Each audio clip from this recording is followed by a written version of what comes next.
পাহাড়ের গুহা দেখুন, এই যে দেখাচ্ছি।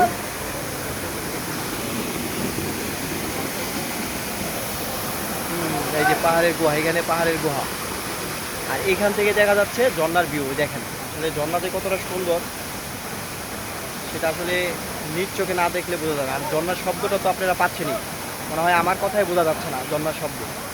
দেখেন কি পরিমাণ মানে এই ঝর্ণার ঝুমঝুম এক করার শব্দ আর কি বলবো, আসলে বলার ভাষা নেই। এত সুন্দর প্রাকৃতিক দৃশ্য সেটা যদি নিজ চোখে না দেখা যায় আসলে সেটা কল্পনার বাইরে। আমরা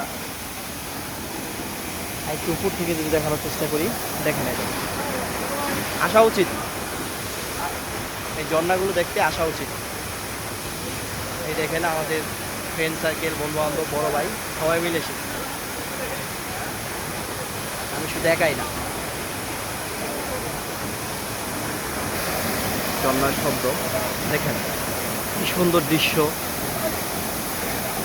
মানে তার আপন মনে পানিগুলো পড়তেছে। দেখেন এত সুন্দর পানির দৃশ্য, একটু জুম করে যদি দেখায় পানির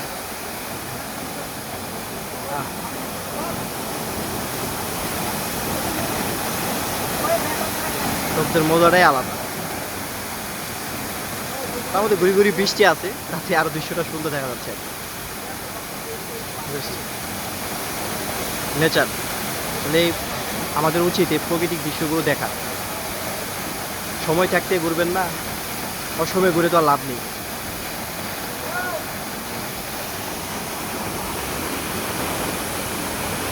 সবাই ব্যস্ত আসলে এরকম একটা প্রাকৃতিক দৃশ্য কাছ থেকে দেখার জন্য। সবাই তো একটু পাগল হবে দেখার জন্য, সবাই ছবি তোলায় খুব ব্যস্ত। দেখেন এই যে ছবিতে, ভিডিওতে সবাই যার যার মতো ব্যস্ত। এত সুন্দর একটা দৃশ্য। আর এটা হলো পাহাড়ের গুহায়, দেখেন কিভাবে পাহাড়টা রয়েছে। দেখেন আসলে আল্লাহ তাআলা খুব সুন্দরভাবে প্রকৃতিটা আমাদের মাঝে দিয়েছেন, যাতে আমরা এটাকে সুন্দর করে উপভোগ করতে পারি। তা ভিডিওটা কেমন লেগেছে জানিয়ে না আমাদের।